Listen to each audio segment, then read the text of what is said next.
Subscribe करिए हमारे channel target UP TET CTET को और बेल आइकन को दबाइए। हेलो दोस्तों, मैं आनंद स्वागत करता हूं आप सभी का आपके अपने channel target UP TET CTET में। दोस्तों, हम पढ़ रहे हैं आपके डीएलएड थर्ड सेमेस्टर के कंप्यूटर विषय को और इसमें दोस्तों हम पढ़ रहे थे आपके सेकेंड यूनिट को। और इससे पहले वाले क्लास में दोस्तों मैंने आपको बताया था कंप्यूटर नेटवर्क के विषय में। और इस क्लास में दोस्तों हम लोग जो भी चीजें इस यूनिट में बची हुई हैं वो सभी चीजें हम देखने वाले हैं और शुरुआत कर रहे हैं देखिए हम इंटरनेट से।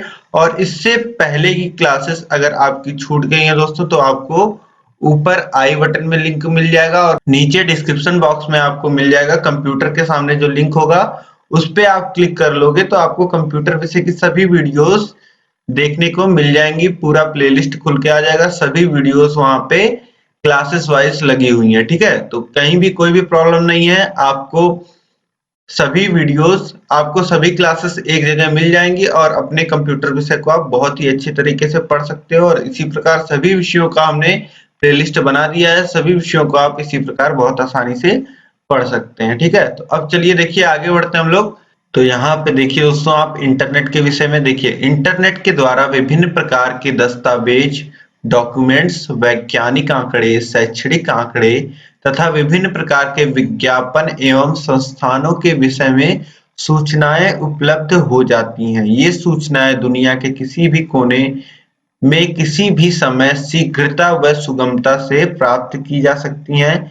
इंटरनेट एक ऐसी जगह है जहां आप कई प्रकार की जानकारी प्राप्त कर सकते हैं, जानकारी को औरों तक निःशुल्क या सशुल्क पहुंचा सकते हैं तथा जहां आप अन्य लोगों से मिल सकते हैं। तो इंटरनेट के विषय में दोस्तों इतनी सारी चीजें आपको यहाँ पे देखने को मिल गई कि इंटरनेट वह माध्यम है, मैंने आपको पहले बताया इंटरनेट भी एक नेटवर्क है।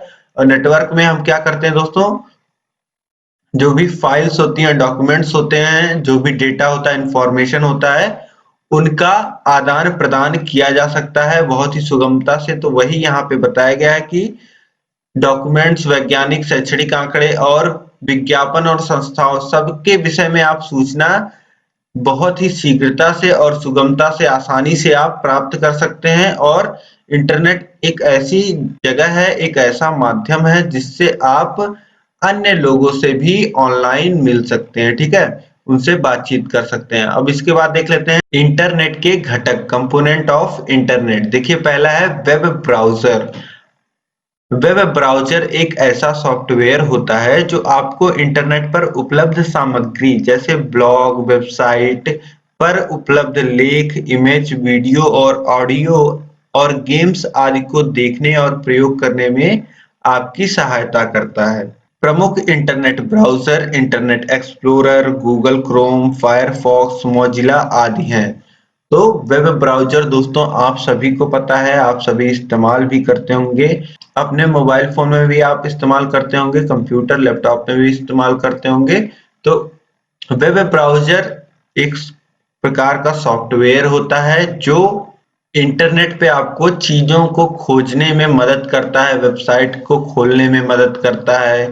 कोई इमेज आपको देखनी है, कोई वीडियो आपको देखना है, कोई ऑडियो आपको सुनना है, कोई गेम आपको खेलना है, तो आपका वेब ब्राउज़र जो है यही माध्यम बनता है इंटरनेट पे आपको चीजों को एक्सेस करने के लिए। ठीक है, और प्रमुख इंटरनेट जो ब्राउजर हैं आपको पता ही है कि विंडोज में इंटरनेट एक्सप्लोरर, फिर गूगल क्रोम, फायरफॉक्स, मोजिला, ये सब वेब ब्राउजर हैं। ठीक है, अब इसके बाद देखते हैं वेबसाइट। वेबसाइट क्या होती है, तो वेबसाइट को वेब पोर्टल भी कहते हैं हम लोग। पोर्टल आपने सुना होगा, कई लोग के मुंह से पोर्टल बोलते हैं, तो पोर्टल भी वेबसाइट को ही कहा जाता है। तो यह वेब पेजों का एक समूह होता है जिसे डोमेन नेम की सहायता से एक्सेस किया जा सकता है। टेक्स्ट सूचनाओं की एक ऐसी फाइल जिसे HTML का प्रयोग कर बनाया जाता है वेब पेज कहलाती है। अब दोस्तों वेबसाइट में क्या होता है, कई सारे वेब पेजेस होते हैं और इन पेज को किस में लिखा जाता है, HTML में लिखा जाता है। ठीक है, HTML की मदद से बनाया जाता है। और वेबसाइट को आप कैसे एक्सेस करते हैं, वेबसाइट को आप एक डोमेन नेम से एक्सेस करते हैं। वेबसाइट का कुछ नाम होता है, जैसे youtube.com। तो YouTube भी क्या है, एक वेबसाइट है, और youtube.com क्या है, इसका डोमेन नेम है। ठीक है, तो इस प्रकार से दोस्तों, जैसे आपके घर का एक पता होता है और घर में कई सारे कमरे होते हैं, इसी प्रकार से जो डोमेन नेम है वह आपका समझ लीजिए घर के पता की तरह है, घर के एड्रेस की तरह है, और जो विभिन्न कमरे हैं आपके घर में वह पेजेस की तरह हैं। ठीक है, तो हर एक वेबसाइट में विभिन्न प्रकार के बहुत सारे पेजेस होते हैं। ठीक, अब इसके बाद दोस्तों हम आगे बढ़ते हैं। देखिए, सर्च इंजन। सर्च इंजन क्या होता है? सर्च इंजन एक ऐसा प्रोग्राम है जो इंटरनेट पर उपलब्ध सूचनाओं में से किसी विशेष सूचना को ढूंढकर हमारी स्क्रीन पर प्रदर्शित करता है। इसके माध्यम से इंटरनेट पर वांछित सूचनाओं को प्राप्त किया जा सकता है।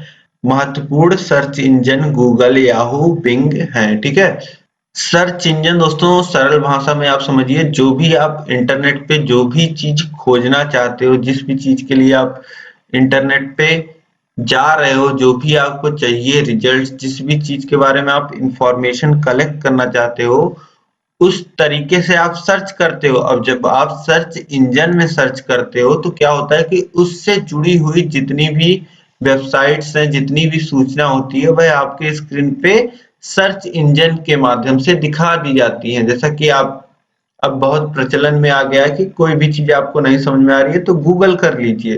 तो गूगल भी क्या है? गूगल एक सर्च इंजन है। ठीक है, जो आपको चीजों को सर्च करके, जो भी आप सर्च कर रहे हैं उससे जुड़ी हुई चीजों को बहुत ही जल्दी में और सभी चीजों को दिखा देता है। ठीक है, तो सर्च इंजन अब आप समझ गए होंगे दोस्तों। अब आप समझिए कॉम्पैक्ट डिस्क। अब ये सारी चीजें दोस्तों आप नेटवर्क, इंटरनेट और ये कॉम्पैक्ट डिस्क, ये सभी चीजें आप क्यों पढ़ रहे हैं? क्योंकि जब भी आपका यह जो चैप्टर है कंप्यूटर विषय का, यह है शिक्षकों के लिए आईसीटी। तो शिक्षक किस प्रकार से अपने ज्ञान को बढ़ा सकते हैं, उसमें कौन कौन सी चीजें सहायक होती हैं, वह सभी चीजें दोस्तों आप इस चैप्टर में देख रहे हैं। ठीक है, तो सीडी कॉम्पैक्ट डिस्क भी दोस्तों एक ज्ञानार्जन का माध्यम बन सकता है। तो सभी चीजें यहाँ पे आपको देखनी है, तो देख लीजिए। कॉम्पैक्ट डिस्क, आप सीडी नाम जानते होंगे। देखिए, कॉम्पैक्ट डिस्क सीडी नाम से बाजार में प्रचलित है। ठीक है, तो यहाँ पे पहले ही लाइन में बता दिया गया कि कॉम्पैक्ट डिस्क सीडी नाम से बाजार में प्रचलित है। वर्तमान में सबसे ज्यादा यही प्रयोग में लाई जाती है। इस पर 800 MB तक डेटा स्टोर किया जा सकता है। इसकी स्पीड अत्यंत तीव्र होती है। सीडी 3 प्रकार की होती है। तो सीडी दोस्तों आप सभी ने देखा होगा, और यह जो सीडी होती है यह 3 प्रकार की होती है। पहला जो है वह है सीडी रोम। इसका पूरा नाम होता है compact disc read only memory, अर्थात ऐसी सीडी जिसे पढ़, सुन तथा देख सकते हैं, परंतु ना इस पर स्टोर कर सकते हैं और ना ही डेटा मिटा सकते हैं। तो एक सीडी इस प्रकार की होती है दोस्तों, जिसमें जो चीज है वह आप उसे पढ़ सकते हैं, सुन सकते हैं, देख सकते हैं, लेकिन तो ना आप उस सीडी में कुछ और स्टोर कर सकते हैं और ना ही जो उसमें स्टोर है वह आप मिटा सकते हैं। ठीक है, तो ये पहली सीडी हो गई, सीडी रोम। इसका पूरा नाम क्या हो गया? Compact disc read only memory. ठीक है, रोम आपको पता ही है, आपने अलग से भी पढ़ा होगा, रोम और रैम, तो वही है सीडी रोम। अब दूसरा देखिए सीडी आर।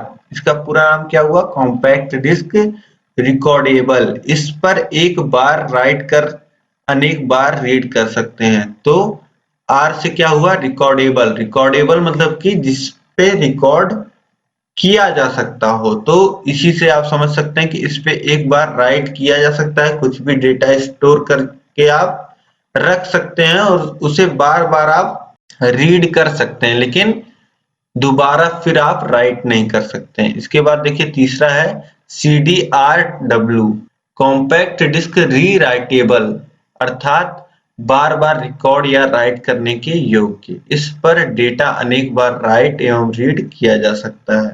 तो तीनों प्रकार दोस्तों आपने देख लिया। अब इसके बाद आगे हम लोग बढ़ते हैं। देखिए डिजिटल वीडियो डिस्क, या जिसे आप शॉर्ट फॉर्म में डीवीडी कहते हैं, इसे प्रायः डीवीडी के नाम से जाना जाता है। डीवीडी सीडी जैसी ही होती है। डीवीडी में सीडी की तुलना में 7 गुना ज्यादा डेटा आ जाता है। ठीक है, तो सीडी आपने देखा। सीडी के बाद दोस्तों डीवीडी का प्रचलन आया था, आप सभी को पता होगा। तो सीडी को डीवीडी ने क्यों रिप्लेस कर दिया था? क्योंकि डीवीडी में ज्यादा स्टोरेज क्षमता थी। ठीक है, अब इसके बाद देखते हैं प्रोटोकॉल। प्रोटोकॉल क्या होता है? तो प्रोटोकॉल संचार के नियमों को संग्रह करता है।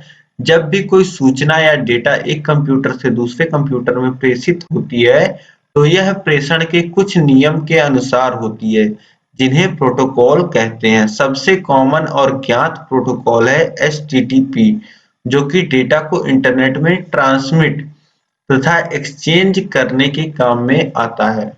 जैसे सड़क पे चलने के कुछ नियम होते हैं, इसी प्रकार से इंटरनेट पे जो डेटा होता है उसको शेयर करने के कुछ नियम होते हैं, कुछ प्रोटोकॉल होते हैं। इसी को बोलते हैं प्रोटोकॉल। संचार के जो नियम होते हैं, कम्युनिकेशन के जो रूल्स होते हैं, उसे हम लोग क्या बोलते हैं? उसे हम लोग बोलते हैं प्रोटोकॉल्स। ठीक है, जब भी कोई सूचना एक कंप्यूटर से दूसरे कंप्यूटर में भेजी जाती है तो यह कुछ नियम के अनुसार ही भेजी जाती है। ठीक है, तो उसी को हम प्रोटोकॉल कहते हैं।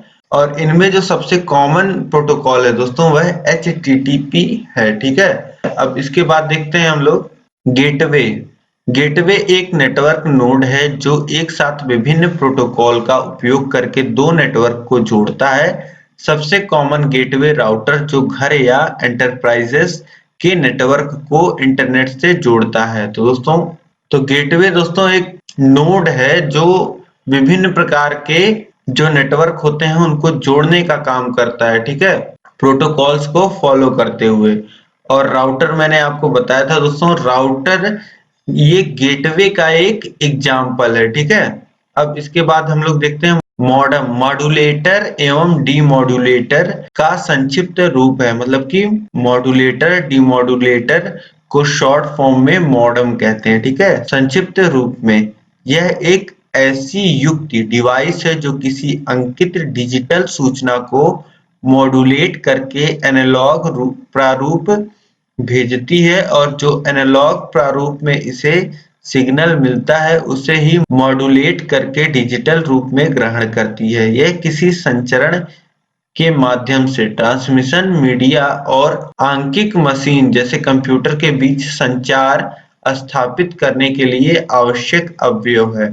तो मॉडम भी क्या होता है दोस्तों? मॉडम पहले आप आसान भाषा में समझिए। मॉडम का भी प्रयोग हम लोग क्या करते हैं? कंप्यूटर में और लैपटॉप में इंटरनेट चलाने के लिए प्रयोग करते हैं हम लोग। जिस प्रकार राउटर होता है उसी प्रकार होता है दोस्तों, यह भी वही काम करता है। यह भी जो डेटा आ रहा है, जो डेटा ट्रांसमिट किया जाता है, वह डेटा यह कैच करके सभी प्रोटोकॉल्स को फॉलो करके कंप्यूटर को दे देता है। ठीक है, तो यह भी कम्युनिकेशन को स्थापित करने के लिए बहुत ही आवश्यक डिवाइस होती है। ठीक है, अब इसके बाद देखते हैं हम लोग URL का फुल फॉर्म। आपके एग्जाम में पूछा गया था। URL का फुल फॉर्म होता है यूनिफॉर्म रिसोर्स लोकेटर, और दूसरा है WLL, इसका फुल फॉर्म होता है वायरलेस लोकल लूप। प्रश्न है, इंटरनेट पर सर्वर से कंप्यूटर पर सूचना प्राप्त होने की प्रक्रिया को जाना जाता है पुलिंग, पुशिंग, ट्रांसफरिंग या डाउनलोडिंग। तो इसका उत्तर दोस्तों आप लोग को कमेंट करके कमेंट बॉक्स में बताना है कि कौन सा उत्तर सही है। ठीक है, तो यह आप लोग मुझे कमेंट करके बताइएगा। और यह वीडियो या क्लास दोस्तों आपको पसंद आई है तो आप इस वीडियो को लाइक कर दीजिए। और कहीं भी आपको किसी भी प्रकार की कोई भी दिक्कत आ रही है दोस्तों तो आप मुझे कमेंट करके नीचे बताइए। अभी तक आपने चैनल को सब्सक्राइब नहीं किया है तो चैनल को सब्सक्राइब करके उसके बगल बेल आइकन होगा उस पर क्लिक कर लीजिएगा। और साथ ही इस वीडियो को दोस्तों आपको अधिक से अधिक शेयर करना है ताकि सभी आपके मित्र जो हैं वह इसी प्रकार आसानी से अपने कंप्यूटर विषय को पूरा बहुत ही अच्छे ढंग से पढ़ पाए। ठीक है, अपने सभी ग्रुपों में इस वीडियो को शेयर करना मत भूलिएगा। ठीक है, तो इस वीडियो को आप अधिक से अधिक शेयर कीजिएगा और कंप्यूटर विषय के पूरे पीडीएफ को प्राप्त करने के लिए, साथ ही थर्ड सेमेस्टर के जितने भी आपके विषय हैं सभी विषयों के पूरे कंप्लीट पीडीएफ को प्राप्त करने के लिए आपको सब्सक्राइब बटन के बगल ज्वाइन बटन दिख रहा होगा। ज्वाइन बटन पे आप क्लिक करके चैनल का मेंबरशिप आप ले लीजिए। चैनल के मेंबर आप बन जाएंगे तो आपको जहां भी दिक्कत आएगी आप पर्सनली हमसे बात करके उस प्रॉब्लम को सॉल्व कर सकते हैं और साथ ही अपने सभी पीडीएफ को प्राप्त कर सकते हैं। ठीक है दोस्तों, तो चैनल को आप सभी लोग ज्वाइन जरूर करें। जिस प्रकार से हम आपका सपोर्ट कर रहे हैं उसी प्रकार से आप हमारा सपोर्ट करें। अब दोस्तों इसी प्रकार से आपको सभी विषय पढ़ने के लिए मिल जाएंगे। आई बटन में ऊपर आप देख लीजिएगा और नीचे डिस्क्रिप्शन बॉक्स में आपको लिंक मिल जाएगा। सभी विषयों की लिंक दी गई है। सभी विषयों को आप इसी प्रकार से आसानी से पढ़ सकते हैं। अब यहाँ पे दोस्तों आपका सेकंड यूनिट जो है कंप्यूटर विषय का वह समाप्त होता है। अब अगले वीडियो में हम लोग देखेंगे आपके थर्ड यूनिट को। ठीक है दोस्तों, तो अब इस वीडियो में दोस्तों अंत तक बने रहने के लिए आप सभी लोग का बहुत बहुत धन्यवाद। जय हिंद।